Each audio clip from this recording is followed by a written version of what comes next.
Close your eyes and imagine this. You are a soldier in the greatest army on earth. Your empire has never known defeat. You have marched through kingdoms that crumbled at the sight of your banners.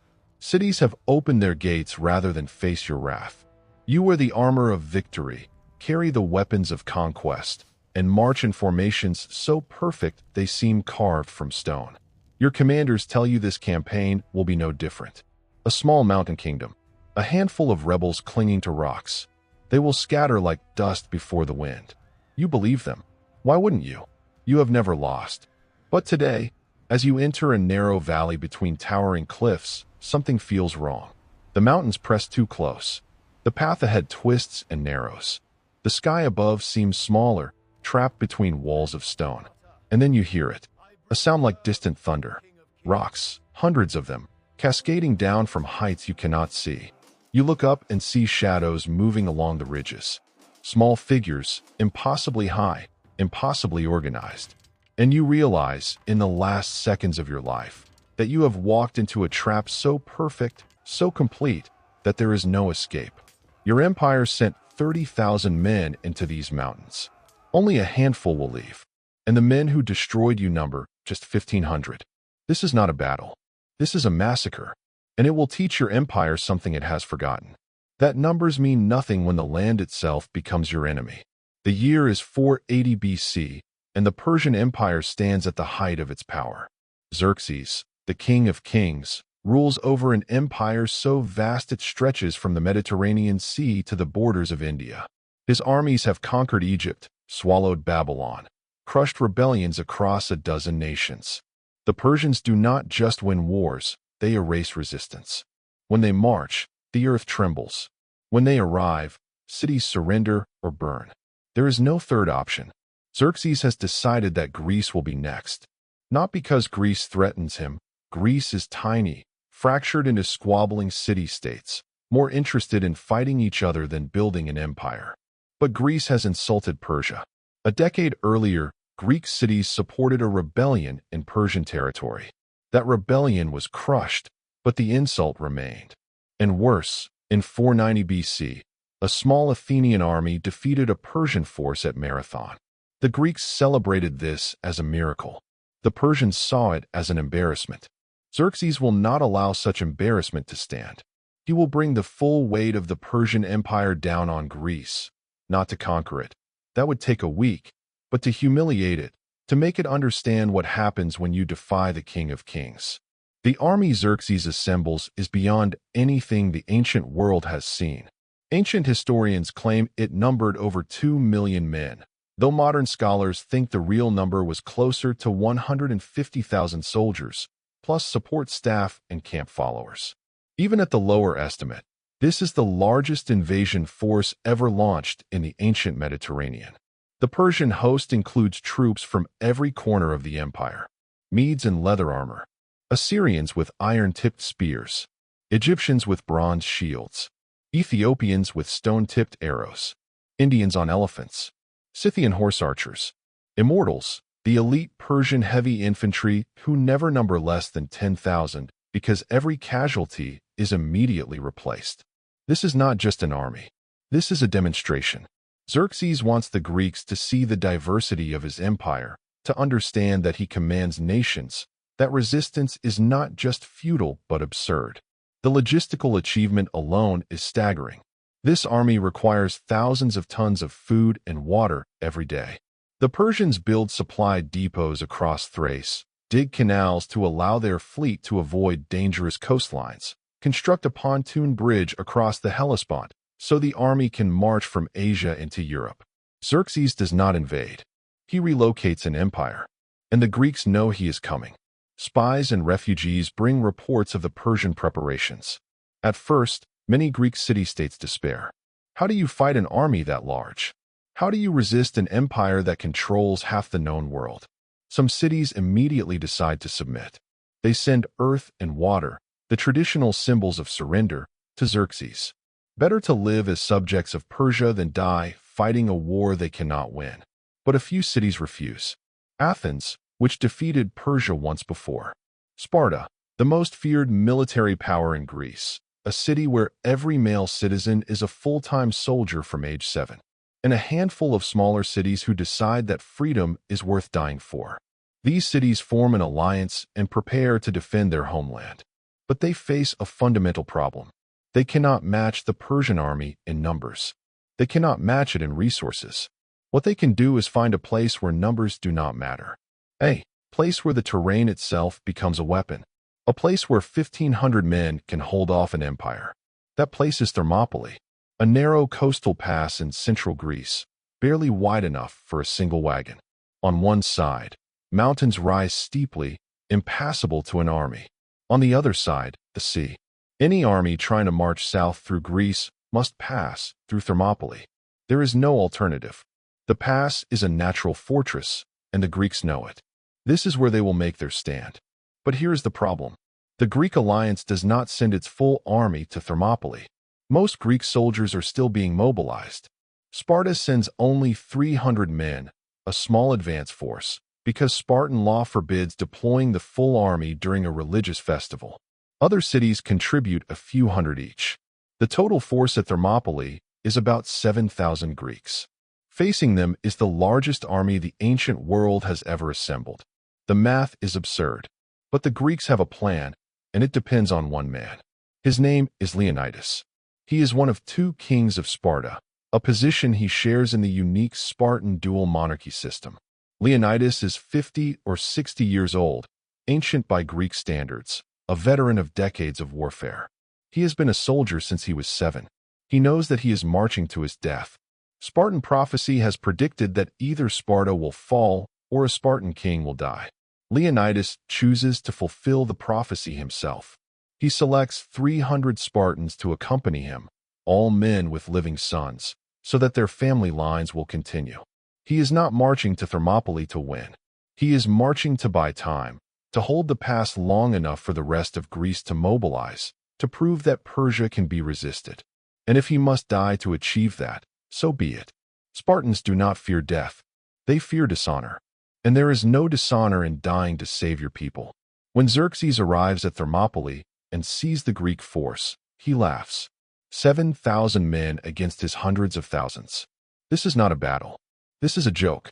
He sends a messenger forward with an offer. Surrender your weapons, and you will live. The Greeks will be allowed to return home. Xerxes does not even require them to submit to Persian rule, just to admit that they cannot win and withdraw. Leonidas sends back a reply that will echo through history. Molenlab, come and take them. Xerxes waits 4 days, expecting the Greeks to reconsider, expecting fear to do what threats cannot. On the 5th day, when the Greeks are still standing at the pass, still defiant, Xerxes gives the order to attack. He sends in the Medes and the Scythians, subject troops from the Eastern Empire. 10,000 men, more than the entire Greek force, moving in tight formation toward the narrow pass. Xerxes watches from his throne, set up on a hillside where he can observe the battle. He expects to see the Greeks break and run. He sees something else. The Greeks do not break. They do not run. They form a phalanx, a wall of shields and spears, and they hold the pass. The Persians cannot outflank them because the pass is too narrow. They cannot overwhelm them with numbers because only so many men can fight in the confined space at once. The Persians crash against the Greek phalanx like waves against a cliff. The front ranks of the Persian infantry are killed instantly, speared before they can even strike a blow. The men behind them stumble over the bodies and are killed in turn. The Greeks rotate their front line, pulling back tired fighters and replacing them with fresh troops, maintaining constant pressure. The Persians, packed too tightly in the narrow pass, cannot maneuver, cannot use their superior numbers. After hours of fighting, the Medes and Scythians retreated, having achieved nothing but adding their dead to the piles blocking the pass. Xerxes is stunned. This was supposed to be a formality, a brief demonstration of Persian might before the Greeks surrendered. Instead, his troops have been humiliated. On the 2nd day, Xerxes sends in his best. The Immortals, 10,000 elite Persian heavy infantry, the finest soldiers in the empire, men who have never known defeat. They march into the pass with absolute confidence. They are the king of kings' chosen warriors. They will not fail where lesser troops have failed. But they do fail. The Spartans, fighting in the front lines now, prove to be masters of close combat. Their discipline is perfect. Their formations are unshakable. The immortals, used to fighting in open terrain where their numbers and mobility give them an advantage, find themselves trapped in the narrow pass, just like the Medes before them. They fight for hours, dying by the dozens, by the hundreds, and achieve nothing. By the end of the second day, the immortals retreat. The pass still holds. The Greeks are still standing. Xerxes is no longer laughing. He is beginning to understand something that terrifies him. He cannot break through. Not here. Not at this place. An empire that has never been stopped has been stopped by 1,500 men in a mountain pass. But Xerxes has another option. There is a goat path, a narrow mountain trail that winds around the pass and comes out behind the Greek position. The path is so steep, so difficult, that no army has ever used it. Xerxes does not know about this path until a Greek trader, a local man named Ephialtes, comes to the Persian camp and offers to show them the way. Ephialtes does this for money, for Persian gold. He guides a Persian force of several thousand men up the mountain path in the dead of night. The Greeks have posted a small force to guard the path, but they are not expecting an attack from that direction. When they hear the Persians coming, they retreat to higher ground rather than stand and fight. The Persians ignore them and continue down the trail. By morning, the Persian force will be behind the Greek lines. Thermopylae will be surrounded. The trap the Greeks set for Xerxes is about to become a trap for them. Leonidas learns of the betrayal before dawn. Scouts bring word that the Persians are coming down the mountain path. He has only a few hours before his army is encircled. He makes a decision that will define him forever. He orders most of the Greek forces to retreat. 7,000 men cannot hold a surrounded position. They will die for nothing. But Leonidas and his 300 Spartans will stay. They will hold the pass for as long as possible, buying time for the others to escape, for Greece to prepare its defenses further south. Some Greeks refuse to leave. The Thespians, 700 men from a small city near Athens, choose to stay and fight alongside the Spartans. So it is not just 300 Spartans who make the final stand. It is about 1,100 Greeks. But Sparta gets the glory because Sparta does not retreat. Ever. The final battle at Thermopylae is brief and savage. The Persians attack from both sides now, from the pass and from behind. The Greeks know they cannot win. They are not trying to win. They are trying to kill as many Persians as possible before they die. Leonidas leads a charge out of the pass, trying to reach Xerxes himself. The Spartans break through the Persian lines, killing hundreds, but Leonidas is struck down by arrows and spears. His body becomes the center of a desperate struggle. The Spartans fight to recover it. The Persians fight to capture it. For times the body changes hands. Finally, the remaining Spartans retreat to a small hill within the pass, forming a final defensive circle. They fight with swords until their swords break. They fight with spears until their spears shatter. They fight with their bare hands until the Persians, unwilling to close with them, stand back and shoot them down with arrows. By the end, every Greek at Thermopylae is dead. Xerxes has won, but the cost is staggering. 20,000 Persians have killed 1,100 Greeks, and the Greeks have bought the time they needed. While Leonidas held the pass, the rest of Greece mobilized. The Athenian navy was reinforced and prepared for battle. Defensive positions were fortified across southern Greece. And the Greeks learned something crucial. The Persians could be beaten. Not easily, not without terrible cost, but they were not invincible. That knowledge would sustain Greece through the rest of the war. Xerxes marches south and burns Athens, as he always intended. But the Athenian citizens have evacuated to nearby islands. The city is empty. Burning it accomplishes nothing. And then, at the naval battle of Salamis, the Greek fleet destroys a large portion of the Persian navy, forcing Xerxes to retreat to Asia with much of his army. The following year, the combined Greek armies destroy the remaining Persian force. Persia never invades Greece again, and Thermopylae becomes a legend. But here is what they do not tell you in the stories. Thermopylae was not about superhuman warriors or divine intervention. It was about understanding terrain, about using geography as a weapon, about accepting that sometimes the best thing you can do is delay the inevitable long enough for others to prepare. Leonidas and his men did not fight because they believed they would win. They fought because they knew their deaths would mean something. They weaponized their own sacrifice, turned their last stand into a message that inspired all of Greece. That is what separates Thermopylae from other battles. It was never about tactics alone. It was about proving that some things are worth dying for. That freedom was worth defending with your life. The Spartans believed that, and their sacrifice convinced the rest of Greece to believe it too. Think about what those 300 Spartans represented. They were professional soldiers, yes. The best infantry in the Greek world, absolutely. But they were also fathers, husbands, brothers. They had families waiting at home. They had lives they could have lived if they had retreated. But Spartan culture did not value life over honor. A Spartan mother would tell her son to come back with his shield or on it. Come back victorious or come back dead, but do not come back having fled. That is the mindset Leonidas carried into Thermopylae. He was defending the Spartan ideal, the belief that courage in the face of certain death is the highest virtue. And that ideal saved Western civilization. Because if the Spartans had not held, if Greece had fallen to Persia, European history would have taken a completely different path. Greek philosophy, Greek democracy, Greek art and science, all of which would later form the foundation of Western thought, might never have developed. We would be living in a different world. The legacy of Thermopylae is still with us today. Whenever a small force holds off a larger one, whenever defenders make a last stand in a narrow pass, the comparison is made. Every one of these is called a Thermopylae. The name has become shorthand for doomed courage, for fighting when winning is impossible, for standing when everyone else has run. And that says something about what we value. We celebrate these moments not because they are victories, but because they are defiances, because they represent the refusal to accept the inevitable, the insistence that how you die matters as much as whether you live. Thermopylae was not a victory. It was a statement, and that statement has been heard across 25 centuries. Here is what you need to understand.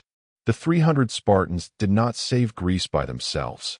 They delayed the Persians for 3 days. That is all. 3 days, during which time the Greek fleet was positioning itself and the Greek armies were mobilizing. 3 days that bought just enough time for Greece to organize a defense that would ultimately repel the invasion. The Spartans did not win the war, but they made winning the war possible. And they did it by choosing to die when they could have lived, by fighting when retreat was the rational option, by making the Persians pay such a terrible price for a meaningless stretch of coastline that Xerxes had to rethink his entire strategy. The Spartans turned 1,500 men into a weapon that broke the momentum of an empire. That is genius. That is sacrifice. That is Thermopylae. We tell the story of Thermopylae because it makes us feel something, because it reminds us that even in the face of overwhelming odds, resistance is possible. That courage matters. That a handful of determined people can change the course of history if they are willing to pay the price. But we also tell it because it is a warning. Thermopylae worked because the Greeks had time to prepare further defenses. The sacrifice only mattered because others built on it, because the time Leonidas bought was used wisely. Courage alone does not win wars. Strategy, resources, and follow-through win wars. But courage buys the time needed for strategy, resources, and follow-through to make a difference. And that is the real lesson of Thermopylae. So when you think of those 300 Spartans, think of them not as superhuman warriors, but as men who understood the assignment. They knew their role. They knew they were going to die. And they did their job anyway. They held the pass for 3 days. They killed thousands of Persians. They bought the time Greece needed. And then they died, as they knew they would, and their deaths meant something. Not because of some mystical power of sacrifice, but because their deaths served a purpose, fit into a larger plan, and contributed to a victory they would never see. That is what makes Thermopylae matter. Not the glory, not the heroism, but the cold calculation that sometimes the best thing a soldier can do is die at the right time, in the right place, for the right reasons. Leonidas knew that. His men knew that. And they did it. And the world remembers.